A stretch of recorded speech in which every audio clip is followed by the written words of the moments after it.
Richie Brockelman, Private Eye, won't be seen tonight, so he can bring you a very special episode of The Gen X Files. Welcome to The Gen X Files. I'm Jim. I'm Adam. And today's show is all about Child's Play. Oh, baby. So, yeah, we watched Child's Play. It's been a while since I've seen it. Same. And, again, it's like, I think I glommed a few movies together. Yeah. Because it seemed different. And the thing that I took away from it was that little boy was a very good actor. He was really good. He did it really well.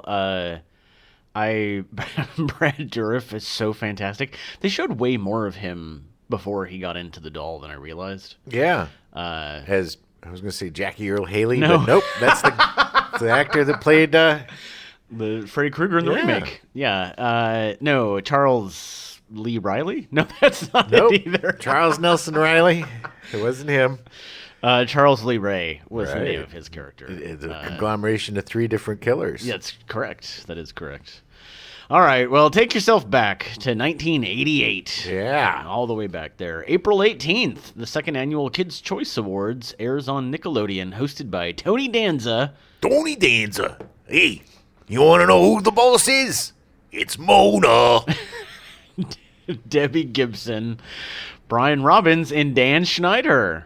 Who's Brian Robbins? He was also in Head of the Class. He's actually the president of Nickelodeon now. Oh. Yeah, he was the skinny guy in Head of the Class. Yeah. Skinny guy with glasses, the nerd. No. He was the skinny dude who was like the, he was trying to be like John Travolta. Like he was, yeah, like he was, I think so. And the other one is from One Crazy Summer, right? Yes. Or no, not One Better Crazy, Off Dead. Better Off Dead, who did a bunch of shows for Nickelodeon as well, but not anymore.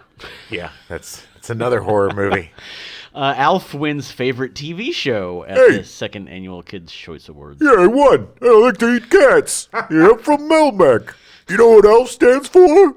Alien life form? Yep. Pretty good, huh? Yes. I eat cats. Okay, you already said that, Alf. You already said that. Oh, nobody's talked to Alf in a while. Yeah, no, they haven't. June 10th, Arthur Bishop is executed in Utah for the murder of 5 young boys after joining the Big Brother program in Salt Lake City in 1979. Yeah, he wasn't a very good Big Brother. No, he was surprised. He didn't. They only used 2 names for Arthur Bishop. They didn't use the normal 3-name serial killer routine. Arthur James Bishop. Yeah. Well, let's not say James. That might be his name. I don't know. But it's mine. That is correct. September 29th, the Illinois Supreme Court upholds John Wayne Gacy's conviction, setting a new execution date of January 11th, 1989. He appeals to the U.S. Supreme Court, which upholds the conviction, and is finally executed on May 10th, 1994. His final words are, "Kiss my ass." It's actually a really good John Wayne Gacy. Yeah, I've seen a few of his. He's such a nerd. He's just such a grosso. Like I watched that. Yeah. Anytime it's it's the tapes. We're gonna actually talk to the serial killer, and it's like talking to the most boring, like narcissistic fool, just a big old pudge. Yeah, I didn't do it. Those kids just wanted to be buried in my. He begged me to do it. They asked me. They said, "Hey." They just were like, "Hey, put the handcuffs on me and then do your business." On November 9th, Child's Play is released in theaters. Ooh. Yeah.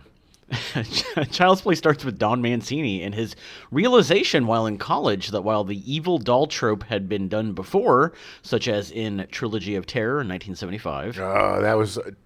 2 of those are garbage, but the one with the little doll and so Karen good. Black is so scary. My sister and I still talk about that. Nice. There's also another one with all these little. It's this. I can't remember the name of it. I'm gonna have to ask my sister, who I just saw recently. It was really nice. But there was this movie about all these little tiny people, and they're like, and they whisper, and they'd be like, "Oh, gonna get her. We're gonna get her. We're gonna get her." Oh, weird. Was this in Trilogy of Terror? No, this was a different movie, I think. Thing. And they all got together and tripped this lady down the stairs and murdered her, and they had this weird way. And my sister would launch herself from the doorway to her bed so she wouldn't The little tiny encounter people the little people that were and Nice. my stepdad mom would always be like, "Oh, she's gonna get her, and just freak her out." No. It was so mean. That is mean. Mean. But I can't. I wish I could remember. I'm gonna have to ask her. Maybe for the stepdad show, I'll figure it out. Yeah, we'll talk about it. There was also the Talkie Tina episode of The Twilight Zone in 1963. Creeps. If you remember Talkie Tina, she was creepy. Oh yeah. Yeah. And not to mention Magic. Yeah. Okay. With the talking dummy and Anthony Hopkins. Oh, that's right. I forgot about that. Yeah. That was yeah. Although even though these had been done before, it'd never been done in a modern setting with modern animatronics, which is what Mancini was all excited about, of having a walking, talking doll that murdered people. Well, dare to dream, baby. Mancini watched the Cabbage Patch doll craze and how parents would physically fight over getting the dolls. Yeah, it was crazy. Yeah. I've never seen grown people be more upset and angry about a doll. Hey, it was Christmas time was crazy back then because everybody had. That was the beginning of the must-have toy. Yeah. That just kind of started around the 80s. Mm-hmm. Yeah, and then the toy companies weren't idiots. They made it scarce so it becomes more, they manufacture this entire thing. Yeah, of course. It wasn't like, there was supply chain issues at the Cabbage Patch. No. They weren't growing as many. They definitely created that demand. They knew what they were doing. In fact, Mancini's father had worked in the advertising industry all his life, and he knew how effective marketing could result in consumer bedlam. Based on this, Mancini wanted to write a dark satire about how marketing affected children. Sounds cool. Yeah, sounds like a good script. Mancini had actually had a script produced before Child's Play called Cellar Dweller. Nice. Which is, okay. I don't know. Yeah. He's credited as Kit Dubois, which I don't know why he used. I cannot find any information. Because he called it Cellar Dweller. And he should be ashamed of himself. Yes. It stars Yvonne DiCarlo of The Munsters. Nice. Yeah. Deborah Farentino of the soap opera Capital. She was in a lot of stuff. She was in a lot of stuff. She was also in that wrestling movie with Matthew Modine. Oh, really? Mm-hmm. Oh, okay. She was like the older lady that he fell in love with. Oh, nice. Vision Quest. That was the name right, of that. That's right. Vision Quest, yeah. Brian Robbins, Head of the Class, was in Cellar Dweller, who was part of the second annual Kids' Choice Awards. All right, a lot of Head of the Class stuff going on today. And Jeffrey Combs of Reanimator. Oh, nice. What a great creep. Yeah, he's so good. It's actually about Jeffrey Combs being a comic book artist who gains inspiration from a mystical book of horrific drawings and inadvertently summons an evil spirit into his basement studio. He always does crap like that. Was he like really impatient and angry throughout the entire thing? I'm pretty sure he was only in the opening, and that was it. And they maybe at the end they brought him back, but I don't think he was in it very much. Years later, an art student finds the book and releases the evil into the world. If you haven't seen Studio 666, the Foo Fighters movie, it's literally the plot of that. That's the plot. They find tapes that they had used to summon the devil and blah, blah, blah. It's a great movie, by the way. When it streams, I'll be putting my peepers on it. And shout out to Marty Matulis. Oh, yeah, our buddy. Plays the bad guy in it. Yeah. He's really good in it. It's really fun. So Cellar Dweller was released in the UK in February of 1988 and in the US of September that same year. So it actually came out shortly before Child's Play did. Oh, yeah. Cellar Dweller was directed by John Carl Buechler, a special effects makeup artist that mostly worked with Charles Band's Empire Pictures. Buechler. Buechler. He did SFX and directed a bunch of movies like The Dungeon Master in 1984. Yeah. I don't think I've ever seen The Dungeon Master. I don't know if I have either. Troll in 1986. Oh, boy. And Friday the 13th Part 7, The New Blood in 1988. Yeah. Arguably the best of the Friday the 13th sequels. Sure. Mancini's troubled relationship with his own father and his experiences of alienation as a gay man caused him to center the Child's Play script around a child with a single mother and no father figure. Yeah. I mean, it makes sense. Mancini's original script was titled Batteries Not Included, but changed when it was discovered that a very different movie with the same name was being made. Yeah, with Don Amici. Don Amici. Look at these little alien robots. And Forrest Whitaker, I believe, is in that. Yeah, these little baby robots. They're going to save the day. Yeah. But you know what? Batteries not included. It was produced by Steven Spielberg. It was. They retitled Batteries Not Included, the horror movie, Blood Buddy, and during production they changed it to Child's Play. Blood Buddy sounds like a horrible way, like a high school counselor is referring to somebody's menstrual cycle. Well, here comes your blood buddy. Oh, God. Oh, man. Yes. Now In the I'll 80s, I'm saying. never look at Blood Buddy. No, I can totally see that. I can see that. They're trying to be good. They're trying to be nice. And Look, did you get your blood buddy? They just That's don't what's know. going on here. God, please stop. Well, the reason it was called Blood Buddy was because the original script featured a doll filled with fake blood that would allow it to bleed if played with roughly, and it would have come alive after Andy mixed his own blood with the doll's. That is the most convoluted. Like, what parent in their right mind would buy a blood buddy? Just get blood everywhere on the couch and yeah, please, let's have a doll that bleeds. Yeah, that doesn't make any sense. The doll would have represented Andy's suppressed rage and would have targeted his enemies. It would have been a whodunit story which dealt with the effect of advertising and television on children. It sounds interesting. I will give it that. It does sound really interesting. Agreed. It was written to toy with the audience a bit longer, making it ambiguous whether Andy or Chucky was the actual killer. To toy with the audience, Yes, Adam. yes. You're welcome. They did actually change obviously during production they changed it to Child's Play, so it wasn't called Blood Buddy anymore. Yeah, well, good. But they also retitled it again to avoid confusion with Sidney Lumet's 1972 horror movie Child's Play, which I've never seen. Neither have I. I saw a poster for it. It looks really interesting. It's but, about these kids who put on a production of Brigadoon. Brigadoon! And it's this Child's Play that they put on that is so bad that all of the adults just commit suicide. Wow, that's a new territory for Sidney Lumet. Yeah, and the twist is... Or Lumet? I always say Sidney Lumet. Lumet. Lumet, okay. The twist is it was the kid's intention all along.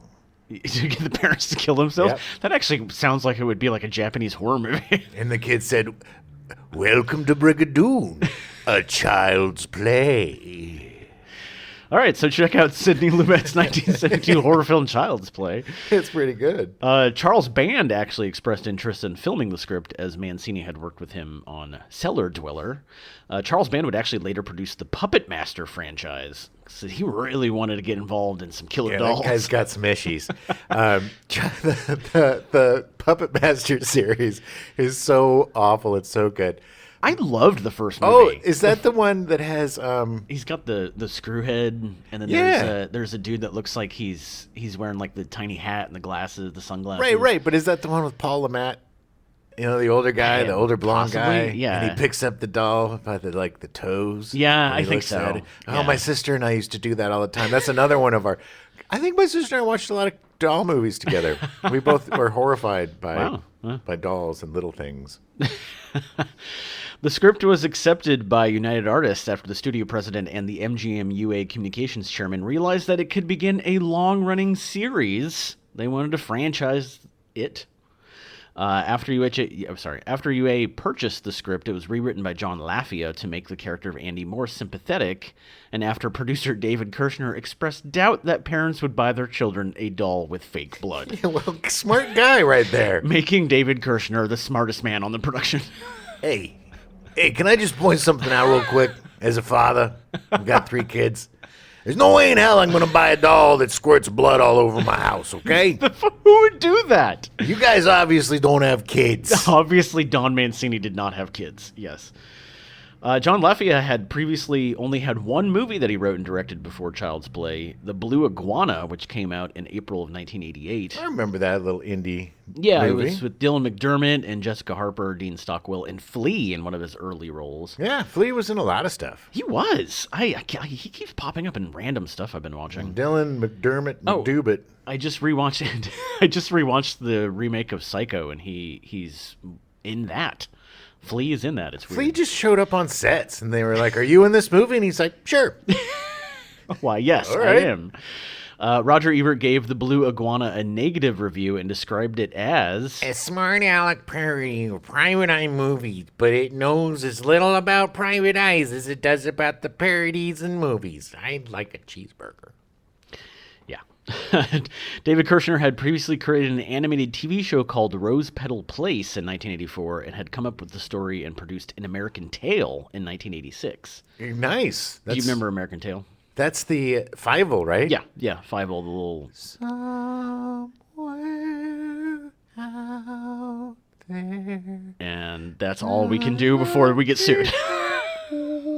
Yeah. I'm sure the American Tail folks are scrubbing all the podcasts. American Tail was the first time that I realized, I was about 8, and it was the first time I realized what product placement was, or like movie tie-ins, because the McDonald's tie-in they had was, they spent like $1 billion on this. I mean, it was so insane, the amount of advertising for this movie. But McDonald's wasn't in the movie. No. Sorry, I didn't mean product placement. I meant like the tie-ins. Oh, yeah, they had the Happy Meals and stuff. Yeah, it was just an insane. It was the first time I connected the two, and I was like, oh, I see. Like they're... Fievel was a sweet little immigrant. I liked the movie. I mean, it's fine. I always get it mixed up with the Secrets of Nim.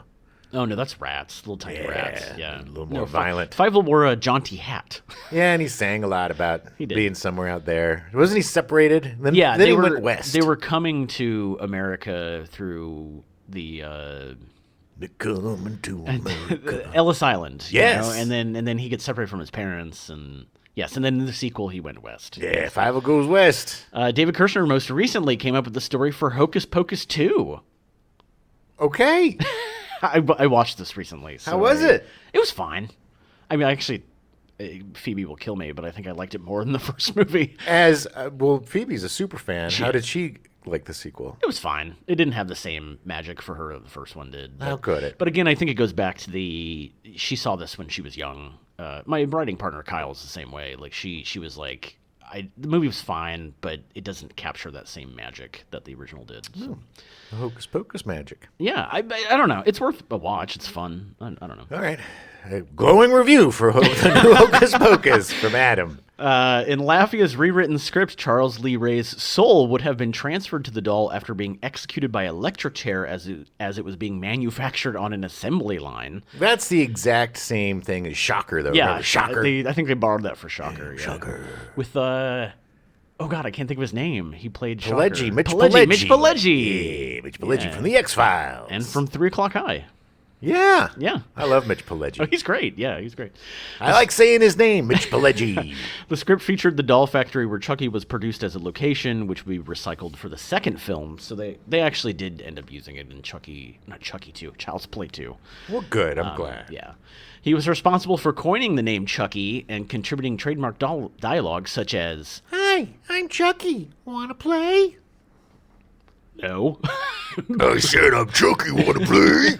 A slew of people were approached to direct the film. They asked William Friedkin, director of The French Connection and The Exorcist, Irvin Kershner, director of The Empire Strikes Back and the Hell to Pay episode of Amazing Stories. That's a good one. It is.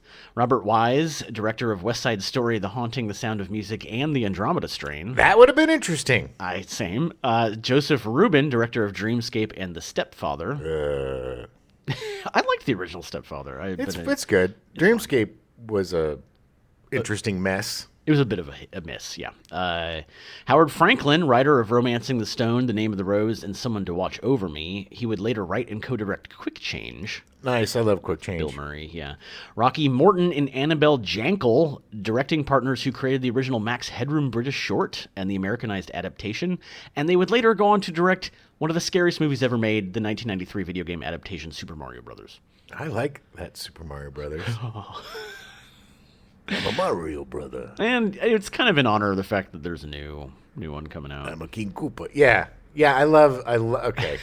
I just kind of have to say. So we'll speed bump this. I watched the teaser trailer for Mario. Looks great. Sure. Looks really pretty. Looks Mario-y. Yeah. And Jack Black on the nose. Oh, yeah, he'll be great. He's going to be great Bowser. What's Chris Pratt doing? Is he just like, hey, look, I'm going to go down. He's doing my Jersey accent. I think he listens to the show, and he's aping my crappy Jersey character. Yeah. Oh, good Lord. Everybody is losing their minds. Losing their minds. Over under, they redub his voice before they do like a Sonic the Hedgehog. Remember with the teeth? They won't redo his voice. Okay. They might. I mean, he may redub his own voice. He might do something else, but they're not going to. Yeah. They won't. It's Chris Pratt. Tom Holland was hired on Steven Spielberg's recommendation from his work on Amazing Stories. Ooh, terrifying Tom Holland. Savage Steve Holland's brother. Yeah. Tom Holland started as a screenwriter with films like The Beast Within in 1982, starring Ronnie Cox. Class of 1984 and 1982, starring Roddy McDowall and a very young Michael J. Fox. Class of 82. Class 84. Oh, sorry there. Class of 84. I'm really young. Psycho 2 in 1983, which is a much better movie than people give it credit for. You've been crowing about it since you watched it. Robert Loggia. It's such a good movie. Anyway, Cloak and Dagger in 1984, starring Henry Thomas and Dabney Coleman. That's a fun one. Which is one of my absolute favorites. There's so many people that love that movie. It is. I love it too, but it's like such a weird little movie. Yeah, it is. It is.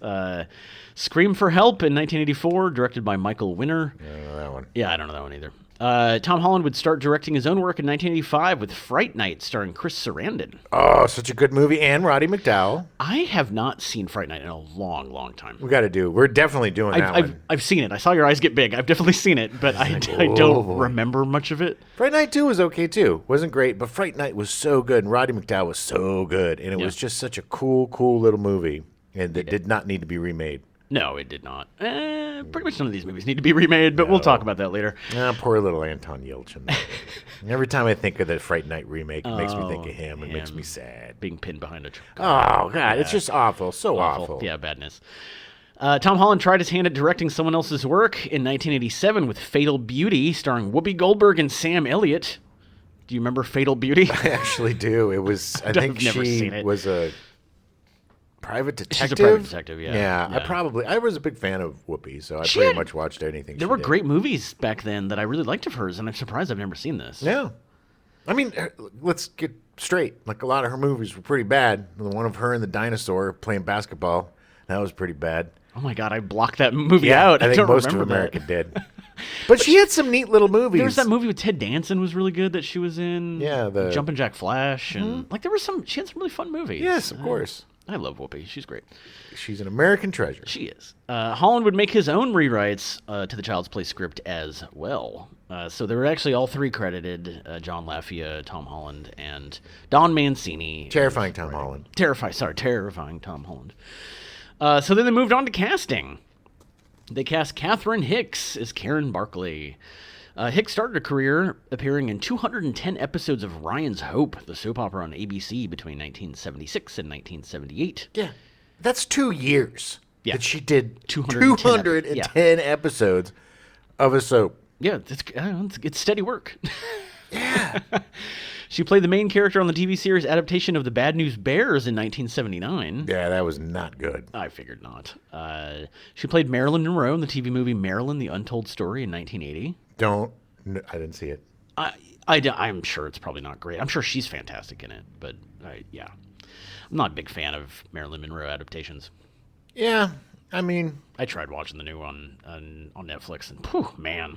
Really? Not good. I've never had a big fascination for her. I think she's great. I love her in her movies, but the whole, the whole Marilyn mystique and whatever, it just kind of slipped by me. Yeah, same. She made her feature debut in 1982 with Death Valley, a slasher film, and Hicks had a part in the 1984 Bill Murray film The Razor's Edge, if you remember her in that. Oh, yeah. Yeah. Yeah, that was the movie that he was so determined to make. Yes. Yeah.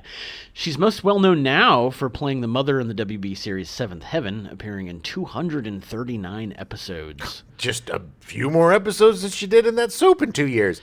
And that show ran for 11 years, I think. Yeah, and wasn't the guy a child molester? Yeah, I think he's in jail now. The dad. Yikes. Yeah. Oof. Seventh Hell. I worked at a WB TV station and was forced to watch a bunch of those episodes, so I was not a big fan of the show. Hicks would meet Kevin Yeager, who created the Chucky doll on Child's Play during production, and were married within a year. Hey. They're still married today. I think they have 3 kids. Did you make that Chucky doll? Yeah, I did. It's pretty sexy. Yeah. What do you say we get married in a year? Yeah. Sounds good to me, baby. Just 1 year. In 1 year. Yeah. I really liked Catherine Hicks in this movie. She's fantastic in it. She's good. She is she's game. I'll give her that. But there's a lot of, there's a lot of soap actress stuff coming out. Yeah, You know, yeah, she's a little overwrought and a little over. Well, and it's not. I don't think terrifying Tom Holland is the greatest actor's director. Probably not, but she was having fun. She was having fun, and she had a lot of weight to carry too. She did. It was pretty much just her and that kid. Most of the movie. Yeah, and it's I mean, I thought she did it well, considering that there's just some moments. The kid might be an insane murderer. Yeah, exactly. Like there's some good stuff in there. Yeah, for being a horror movie. Like she did a good job. She did a good job. She did. Speaking of Andy, the little murdering kid, Alex Vincent would play him.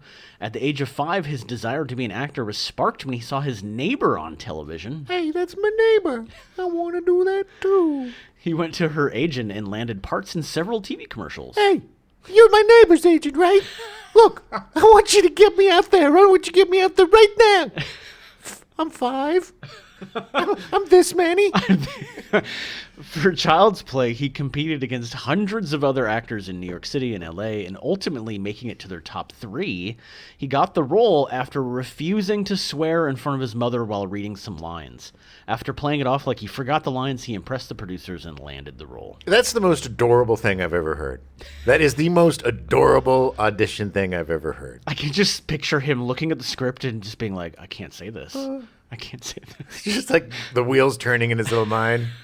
But he was so good. I mean, he was so good. Scenes of him being terrified made me want to like save his little butt. Yeah. He was just such a good little actor and so effective. It was really impressive what he did. He did a very good job. And this is a horror movie, This isn't Mommy Dearest or whatever, No. This is, and he really nailed it. Yeah. After Child's Play, he appeared in the sequel and then made a cameo in the 2013 Curse of Chucky, and he played a main part in the 2017 Cult of Chucky, and he also now has a recurring part in the Chucky TV show. Oh, so excited that's coming back. I love the first I need to that. watch it. I haven't seen it yet. It's my favorite Child's Play thing, I think. Oh, really? They did such a good job of integrating everything and the fact that Brad Dourif. I gotta get Steven Dorff, Brad Dourif, and Dorff the golfer all mixed up because they're exactly the same. But his daughter plays him as the young. Oh, really? Stevie Ray Vaughan, and my God, not Stevie Ray Vaughan. And she looks Bless just his like soul. him. Like she plays him, the young him, and then there's an actress that plays the young Jennifer Tilly, and they use the real Jennifer Tilly and the real. Stephen Dorff's Brad Dourif's name voice. Right. And it's really good. And the kid, he's all grown up. He's good. Just not as cute as he was. No, but he's still he's a good actor. He's pretty good. He currently owns and produces stuff at a production studio in Clearwater, Florida. Oh. I don't think he did a lot of acting beyond the Child's Play stuff. I don't think he did a ton of acting before coming back to it when he was older. That's a shame because he was such a good little actor. Yeah. Well, I mean, it's gonna be one of those things. Like maybe he just decided, Anyway, who knows? It's all conjecture. Chris Sarandon was cast as Detective Mike Norris. Robert Forster and Tom Berenger were also considered for the role. Yeah, I could see that. I like Tom Berenger. I like Robert Forster too. But Chris Sarandon is Susan Sarandon's brother. Yes. Just a tidbit for all you Sarandon fans.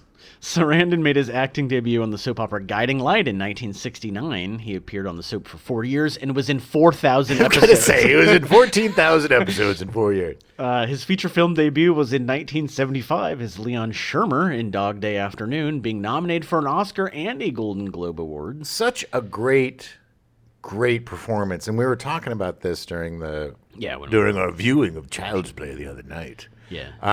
That I think that hurt his career, even though he won an Oscar and got acclaim playing, a trans woman, basically back in that time, 1975. Yeah, it was a career suicide. Yeah, which is too bad because he's a fantastic actor. I mean, such a good actor. But he just kind of got relegated to, kind of more of the B stuff. Yeah, which is a shame.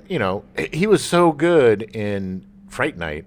Yeah. as the vampire. I mean, he's just very charismatic and such a good-looking guy. Just he should have been a bigger star. He had a lot of range too. Oh yeah, because he had just come off playing Prince Humperdinck in The Princess Bride in 1987. So good. And I swear, every time I forget it's Chris Sarandon. Like I'm always like, oh yeah, that's right. He was also in Dog Day Afternoon. He's such a good actor. Originally, the studio billed Chris Sarandon as a top star over Catherine Hicks, but Sarandon requested that Hicks be top billed since he felt she carried the picture. See? What a good dude. Good dude. He would later lend his voice to Jack Skellington in The Nightmare Before Christmas. Not the singing voice. No, just the acting, or the talking voice. You know, but I didn't realize it was him. Yeah. No, he did the talk, and Oingo Boingo did the sing. The singing. Yeah. Yeah. What's his name? One of the greatest composers ever. For some That's reason, The Simpsons. Farnsworth keeps coming to mind. Farnsworth Gibbington. Right. That's the guy. Right. He continues to act, appearing in tons of movies and TV shows, still being incredible. Dinah Manoff was cast as Maggie Peterson. She was the best friend, Catherine Hicks' best friend in the movie. Manoff started in TV, perhaps best known for playing Elaine Lefkowitz on Soap in 1978. Yeah, that was a great show. It was also groundbreaking because it had one of the first openly gay characters played by Billy Crystal. Oh, yeah. She appeared in Grease as Marty that same year and in Ordinary People in 1980, being directed by Robert Redford. I remember her in Grease. Like, that was the thing I know her from.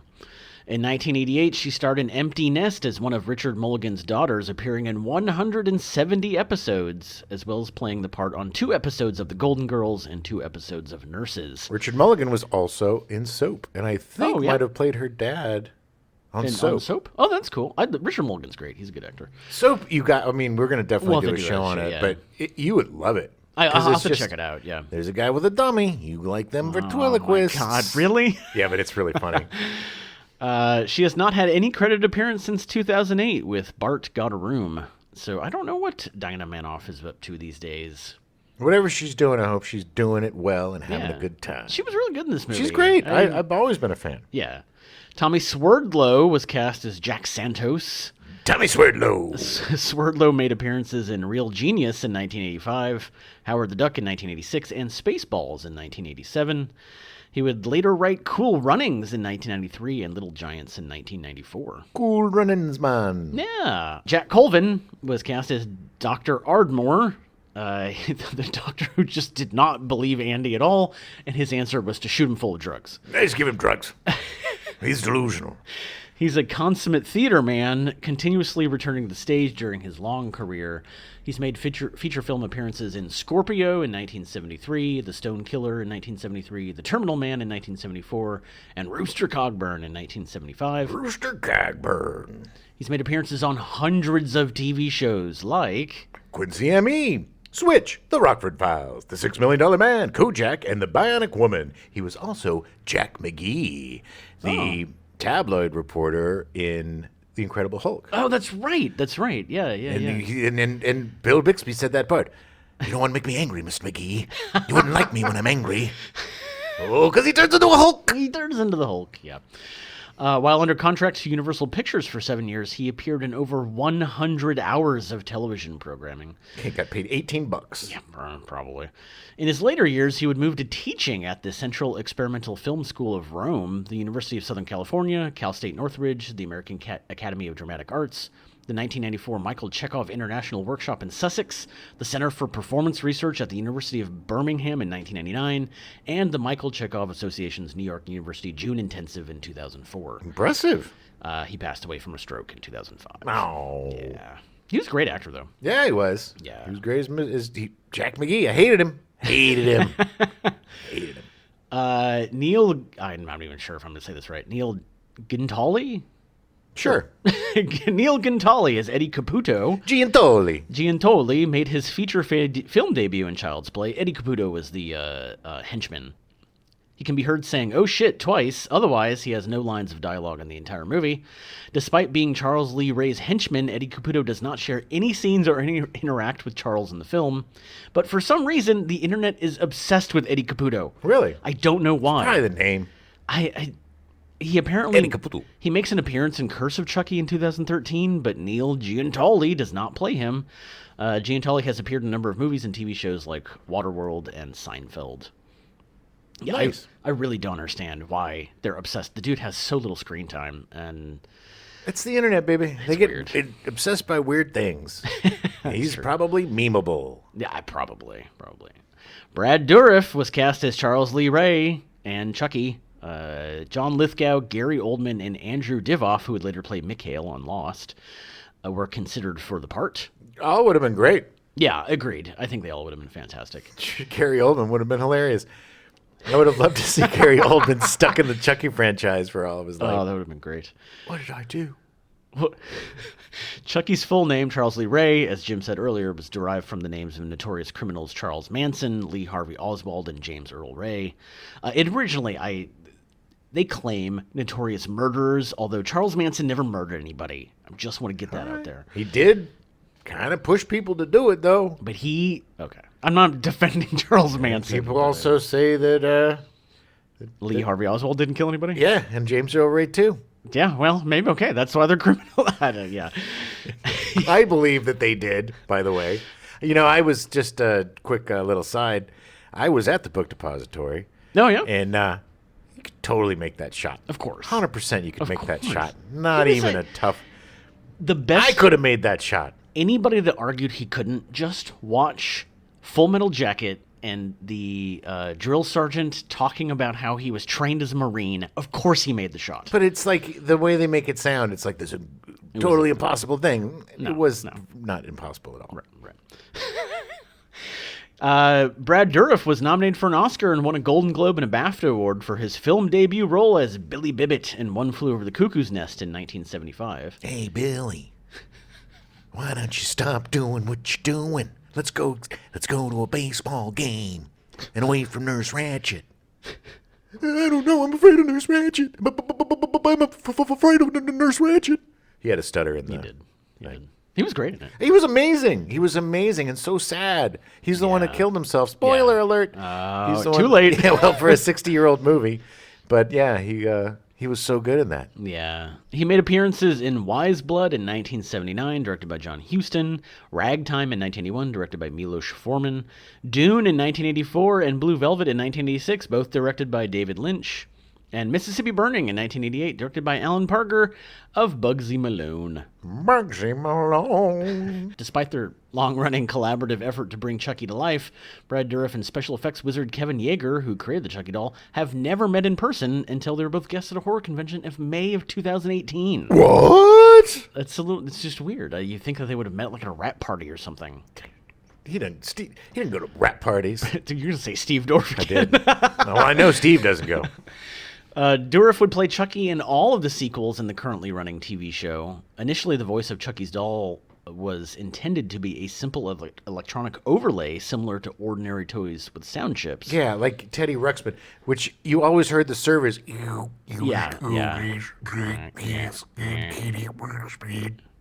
That's pretty good. I'm going to kill you. Give me a hug. When this was deemed infeasible, and when Dourif was initially unavailable to record Chucky's voice because of his involvement in Spontaneous Combustion, the 1990 sci-fi horror movie from Tobe Hooper. Oh, I was going to say, did he... He literally spontaneously combust? Man, I remember in the 70s, there was a period where everybody was deathly afraid to spontaneously combust. There was that picture of the guy with just the foot. It was a lady. Well, and there was a bunch of people. Time Life book, and I remember that picture. Oh, yeah. And it scared the crap out of me. Yeah, it was on That's Incredible, and it was on Ripley's Believe It or Not. It was on everything. Everybody was just like, we're all going to combust. We had such quaint fears back then. Such quaint little silly fears. So because of Brad Dourif's role and involvement in Spontaneous Combustion, Holland cast Jessica Walter to voice Chucky on the basis that Mercedes McCambridge had voiced Pazuzu in The Exorcist. Okay. She actually recorded all the lines. Yes. And they used her in the original cut. Yeah, but she kept saying, Buster, at the end of every line. And they're like, what are you talking about? She's like, you just wait. You'll know. You'll know. Just wait. Principal photography began on January 7th, 1988, and wrapped on March 5th, with a budget of $9 to $13 million. Mancini never entered the set and was minimally involved in the production because of the 1988 Writers Guild of America strike. Child's Play was filmed on location in Chicago. The Brewster Apartments, a Chicago landmark located at Diversey Parkway and Pine Grove Avenue, served as the location of the apartment where Andy and Karen lived and is pictured on the film's poster. So it wasn't a set. They actually filmed inside the apartment. Oh. Yeah. The inside was the inside of the apartment. Yeah. I always loved that building. I always thought it was really cool. The on-location filming was conducted in the winter with the wind chill reaching as low as 50 below, forcing the production to rent entire rooms and park running station wagons near shooting locations as warming centers. In-studio filming took place at Culver Studios in Culver City, California. The film used various ways to portray Chucky, including radio-controlled animatronics operated by up to 9 puppeteers, extras of short stature, and child actors. Kevin Yeager was in charge of the puppetry for the film. His company, Kevin Yeager Productions, has created effects for A Nightmare on Elm Street 2, Freddy's Revenge, A Nightmare on Elm Street 3, Dream Warriors, A Nightmare on Elm Street 4, The Dream Master, Face Off, Enemy of the State, Volcano, Starship Troopers, Conspiracy Theory, Radio Flyer, Mission Impossible 2, and Honey, I Blew Up the Kids, and Tales from the Crypt. Yeager actually directed Hellraiser Bloodline, but decided to be credited as Alan Smithy after Dimension Films re-edited the film. Yeah, for those of you 2 people that don't know, Alan Smithy is the name that people who don't want their name to appear on a film use. Yeah. It's just a universal thing saying, this film blows, and I don't want people to know I did it. Yeah, exactly. Yeager has worked with Weird Al Yankovic on a number of occasions. In 1988, Yeager created a fat suit and appliance makeup for Yankovic's Fat video, which Yankovic later wore in his concerts while performing the song. A year later, Yeager created prosthetics that gave Yankovic a hyper-muscular upper body when parodying Rambo in his film UHF. Hey, look, I like jokes, but I don't think that was funny, okay? Because it was making fun of me. I don't like it when people tease me, okay? Here's my feeling. Okay. He's crying now. All right. In Child's Play, Chucky transitions from appearing as a normal toy to appearing more human, with his hairline receding throughout the film. Yeah, he starts looking like crap. It's really funny. The film created multiple Chucky animatronics, such as a flailing tantrum Chucky, a walking Chucky, and a stationary Chucky. There's a lot of Chuckies. A lot of Chuckies. The animatronic doll's face was controlled via remote control through a rig capturing facial movement on puppeteer Brock Winkless. Brock Winkless. Sounds like a reporter. Intrepid reporter Brock Winkless. Sounds like he missed his calling. On the scene. We now go to Brock Winkless, who's down at the explosion. For some scenes, Holland used short-statured actors and children, such as Ed Gale and Alex Vincent's sister Ashley, with forced perspective sets. Hey, honey, you want to be in the movie? Yeah. Am I going to be with my brother? Yeah, it's going to be really fun. Put on this suffocating little doll costume and run around with a knife. I don't like this, Mommy. Okay. The film initially received negative reviews after a 2-hour rough cut was shown to audiences at a test screening. Kirshner and Mancini proceeded to cut 25 minutes of the film to reduce the amount of time Chucky was on screen, something Kirshner had advocated for during production to build suspense in a similar fashion to Jaws or Alien. Makes sense. Agreed. Again, David Kirshner is a very, very smart man. Holland, who had repeatedly clashed with Kirshner over Chucky's amount of time on screen and the film's tone during shooting, objected to the cuts and left the production. No. Terrifying Tom Holland left? Yeah.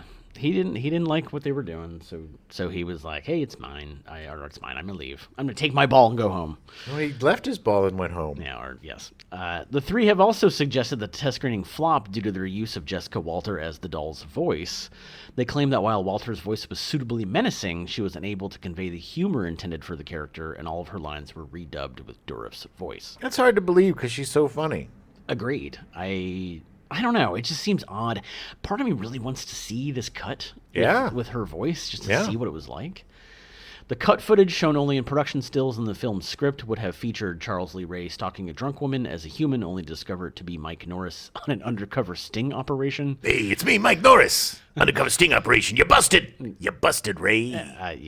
Andy showing Chucky around his room and finding a photograph of his deceased father. So these are my Star Wars guys, and this is my stuffed animal, and here's a picture of my dead dad. He's dead. John healing an infant through a voodoo ritual. Okay. That was the guy he learned all the voodoo Right, from. right. Yeah, but it just seems odd. I was trying to show that he wasn't a bad guy. Right. And Chucky unsuccessfully trying to break into Andy's room at the mental hospital and tricking a mentally ill girl named Mona into carrying him into the ward. Hey, Mona. Hey, Looney Tunes, come over here. You want to carry me in? The script also featured an alternate ending in which Chucky is stabbed by Andy with a knife mounted on a radio-controlled car and has his face and legs melted with a squirt gun filled with Drano, in addition to being lit on fire and shot repeatedly by Mike and Karen. Okay, I guess that wasn't overkill at all. They did show the little remote-controlled car at one point. He takes it out. Right. Chucky would have been seemingly killed by being overpowered by Jack and several police officers. While storing Chucky's remains in an evidence room, another cop would have disbelieved Jack's assertion that the doll was alive, and after they left, Chucky's disembodied arm would have come to life to swat a fly. Which is such a great little homage to Psycho yeah, because he's the fly in the room. He's like, I would never harm a fly. Yeah. But Chucky would. Yeah, Chucky would, definitely. It's funny because the actual ending is the only thing I have issues with in this movie. Is the actual ending is the weird still frame of Andy looking back. And like I was convinced that there was something like the doll coming back, and that's how they projected the second movie. But it was just this weird long hold on him frozen staring at the doll. Yeah, that was a callback to The Omen. Oh, okay. With the shot of the creepiest ending shot ever of that creepy little Omen child. I killed my daddy and everybody else. And the son of the devil. 666. Well, that's what I mean. Maybe that's what they were trying to imply. But it's obviously Chucky was alive. Anyway, it was just a weird ending. It was. The score was composed by Joseph Renzetti, which featured a collection of electronic and orchestral elements. Renzetti had previously scored the Buddy Holly story in 1978, which garnered him an Academy Award for Best Adaptation Score, starring our good friend Gary Busey. Gary Busey. Yeah. Oh, so you forget that I was Buddy Holly once. Skinny and wasn't crazy. He scored Elvis in 1979, which I think wasn't that Kurt Russell? Yeah. Yeah, okay. And Poltergeist 3 in 1988. Which was Kurt Russell and Gary Busey. Poltergeist 3 was one too many poltergeists. That was the one that took place in the apartment building, right? Yeah, I think so. It was pretty bad. It was not good.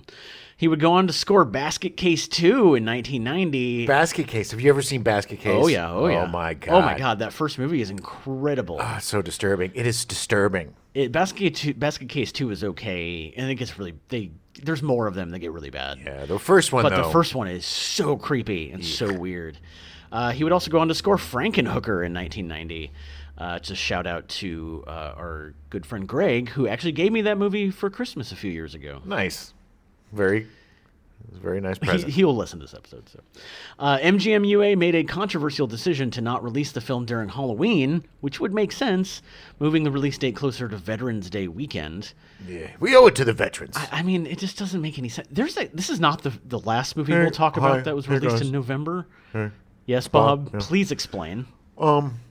We just, thought that everybody was expecting it on Halloween. So we were like, F you. We're going to do it Veterans Day. Because, we just do what we want. That's true. Well, I mean, it worked. The movie made money. But it just seems really dumb to not release a horror movie during Halloween. You're saying we executives make dumb decisions, Adam? Yeah, I am. Well, I can't argue that. Well, thanks, Bob. My kids are in the car. I got to go. Okay. I hope you cracked a window. Oh, no.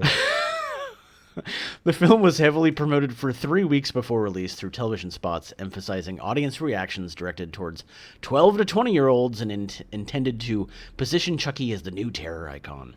God, and the Q factor is... The film would go on to score $44 million worldwide. Nice. That's on a... 9 to 13 million? 9 to 13. Yeah, it's a hit. Yeah, it made money, for sure. I mean, there's a reason they made 6 sequels. Well...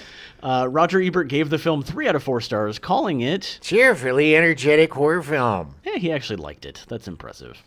Variety called the film a... near miss.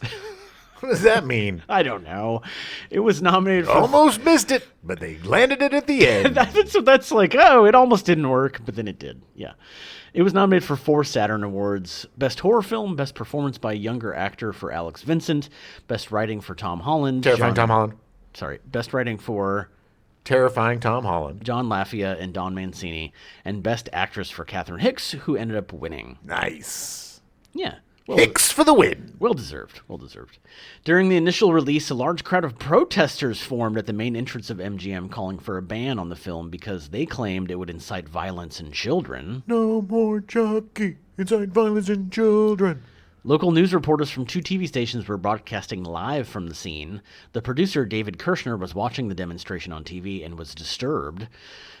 Jeffrey Hilton, who had been working in Kirshner's office at MGM, indicated that he could quell the disturbance in 10 minutes.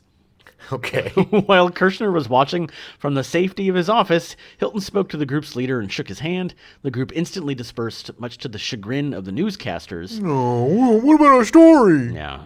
Hilton did not reveal to Kirshner whether it had been a threat or simple diplomacy that saved the day. Excuse me, can I talk to you for a second? Do you guys know anything about Jesus? Yeah, I have no idea, but you know, it worked. Hilton probably was like, I'll give you $500 if you leave right now. I'm going to give you a shiny new Benjamin Franklin if you just leave. Done. Hilton's diplomacy notwithstanding, the film series was plagued with accusations of inciting violence in children. Yes, this was during the Satanic Panic, the same time where everybody was, whoa, what about the children? Child's Play 3 was cited as the inspiration for 2 murders which took place in the United Kingdom in December 1992 and February 1993, respectively, the murder of Suzanne Capper and the murder of James Bulger. In the Suzanne Capper case, the 16-year-old was forced to listen to recordings of the gang leader repeating the catchphrase, "I'm Chucky, wanna play?" Okay. Yeah. Tom Holland, in response to both murders, defended the film, stating that viewers of horror movies could only be influenced by their content if they were... unbalanced to begin with. And he's right. Terrifying Tom Holland for the win. But I mean, did they dress up as dolls to do this? Or was it the voodoo? He was quoting a movie. I mean, it's not... Yeah. It's not like there was ever a scene where a bunch of people kidnapped a 16-year-old and was like... No, it's just lazy to blame that stuff on. It's lazy, Adam. The media is very good at that. Well, it's like, I'm just going to go on a quick speed bump, and I want to quell anybody's fears right now. There's this ridiculous news story going around about rainbow fentanyl. Rainbow fentanyl, how it's like the Skittles, and how that all these drug dealers are going to be giving kids rainbow fentanyl for Halloween. There's no such thing as rainbow fentanyl. There's different colors fentanyl because the dealers have a different color to differentiate their fentanyl from the Ricky's fentanyl. And nobody... Why would you hook kids on fentanyl? They don't have any money. I know. I mean, it's just stupid. It's like... It's making these drug dealers into these cartoonish villains. Of course. Well, it's just to be. That's the... It's so irresponsible. It's just so irresponsible. So please, don't worry. Your kids are probably going to... You have a better chance of getting razor blades and apples than you do to get rainbow fentanyl. If anybody gives you candy that's not pre-wrapped, just don't eat it. Yeah, and if it looks like fentanyl or a pill, it's not candy. Yeah, I mean, if you're not keeping good track of your kids' candy in the first place, then there's bigger problems. Yeah. And that was Jim's sigh corner. Oh, God, I just can't anymore. The film was followed by several sequels, including Child's Play 2 in 1990, Child's Play 3 in 1991, Bride of Chucky in 1998, Seed of Chucky in 2004, Gross. Curse of Chucky in 2013, and Cult of Chucky in 2017. They actually did a reboot of the franchise. It was announced by MGM to be in development beginning in July 2018. Lars Klevberg served as director from a script by Tyler Burton Smith. The adaptation featured a group of kids who came in contact with a modern-day high-tech version of the Good Guys doll. The film starred Gabriel Bateman as Andy Barclay and Aubrey Plaza as his mother Karen. Yeah, it was good. I saw it. It was fine. I didn't see it. It was good. Released in June of 2019. It was okay. I mean, like for a remake, it was okay. Yeah. Okay. No, it was good. Aubrey Plaza was great. Child's Play. I love Child's Play, but it's not precious to me. Like, right.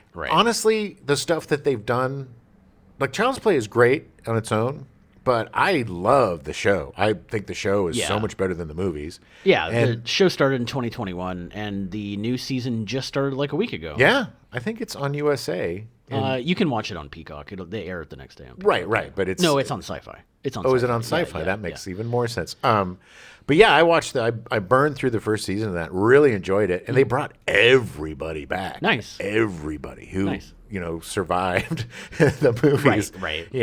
And they weaved everybody in a really interesting way. It wasn't like the Star Wars Episode 7 where it was just fan service and kind of repeating the success of the first movie. They built upon all of the stuff to make a really cool series that I'm really excited for the second series. Like, it's one of the coolest offshoots of one of these things that I've seen that I really enjoy. Like, I remember watching it's completely different from the movie, but there was the Friday the 13th series, right, which had nothing to do with that. It was basically people searching for cursed objects. It was an anthology show. Yeah, it was weird. But it was about, it was weird. Yeah. It had a through line of these people that were looking for these objects, and the objects were the thing. But again, I can't count it as an offshoot. But this is really good. And I think more so than a lot of these other films, the Chucky milieu, if you will, has a lot more possibilities in it because it's a doll. Right. So if you want, you could have another killer inside the doll or whatever, which they do, because they have the Bride of Chucky. She becomes a doll. Yeah. Jennifer Tilly, who's great in the series. It's just so much fun. The reason why I think I like the Child's Play movies, as a whole, kind of better than maybe like the Hellraiser movies as a whole, or all of the Friday the 13th movies, is I think that there's more fun in the Chucky movies. They're a little bit more silly. Yeah. And they don't take themselves as seriously. There's enough of that humor. And obviously the producers knew this, which is why, they changed out Jessica Walter and had Brad Dourif do it. And they knew going into it that it was going to need this kind of humor. And Brad Dourif is a great villain. He does a great job as Chucky because he's a little bit Jack Nicholson and he's a little bit whatever. So insane. Yeah, he's so great. And he has a lot of fun with it. Yeah, and it's a fun character. Like I am. When I was a kid, I was terrified of dolls coming to life. I just didn't, Oh my God, you watched all of them. Oh yeah, my sister and I both. I don't know why. I think we were attacked by a doll, but it's just something about these doll movies get to me, and I just really, for some reason, the Chucky movies kind of have a place in my heart more so than, I would probably say it goes Freddy and then Chucky, because Nightmare on Elm Street is probably my favorite of all these. It's so funny we're doing this month this way because all of these movies I've not seen in a long time. Yeah. I like the Nightmare on Elm Street movies, but they just didn't grab me like some of the others have. Like Friday the 13th I loved. Like that was one I always, even the really bad movies. But Child's Play was one of those that I was young enough, probably too young to be watching it, but young enough to be able to identify with Andy. And while I wasn't obsessed with dolls at that point, it was like it had such an imprint, and watching it again was so good. Yeah. Like, it was. Oh, it was so much fun. But I think for me, like I love like Halloween, and I love Nightmare on Elm Street. I love Halloween, and I love Nightmare on Elm Street. Yeah. And the Scream movies do this as well. Yes. Is I love movies about a group of kids that are going through something together. Right. And they're trying to figure this out. Nobody's really believing them. Right. I like the whole kind of that group dynamic of we're screwed. Who's going to live? And that to me is just, it's like Stephen King does that really well. Yeah. I love getting a group of people that you fall in love with and then killing them off one by one, and which we're going to do next week. But if you can. Unfortunately, Child's Play is not available on streaming anywhere because it's owned by MGM, and they apparently don't allow their movies to be on streaming services. Bummer. But you can purchase it. I got it on Blu-ray through Amazon, super cheap. It's definitely for your collection if you're a horror fan. Yeah. If you don't have it in there already, put it in because it's a lot of fun. all of the sequels, and I want to say I think even the MGM remake is on Peacock, if I remember correctly. Yeah, I think so. But all of the sequels are there and the show. So sit down, have a marathon. Like, do it. Get the Blu-ray, watch it, then do the marathon. I'm gonna watch. I don't think I've even seen the last 3 movies, so like, I need to sit down and watch them. I'm excited to go through them again. Yeah, it's a fun series. There's dips in quality, but it's a fun series, and the actual series that they just came out with is probably the best horror series. Yeah, the most fun horror series that I've seen. Nice. All right, well, we'll be back next week. Gonna go into your dreams. Yeah, Nightmare on Elm Street. Yeah. 1, 2, Freddy's coming for you. 1, 2, Freddy's coming for you. He's coming for everybody. 3, 4, better lock the door. It's going to be a fun episode. 5, 6, gonna pick up sticks. I don't know. Nightmares. Welcome to the Gen X Found. Yum, yum. Yum, yum. I was ready. Apparently you were not. I need another sip of coffee. We now return you to your regularly scheduled programming. Battlestar Galactica, already in progress.